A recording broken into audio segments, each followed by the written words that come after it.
How to get approved on CJ Affiliate. Before signing up, make sure you have a professional setup ready. This includes a website or blog with at least 5-10 quality articles, active social media profiles, and a clear niche or topic you'll be promoting. CJ wants to see that you're serious about affiliate marketing. When creating your CJ account, use real and accurate information. Enter your correct name, email, and payment details.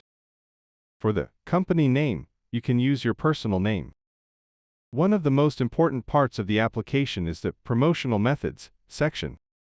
Here, explain how you plan to promote CJ products.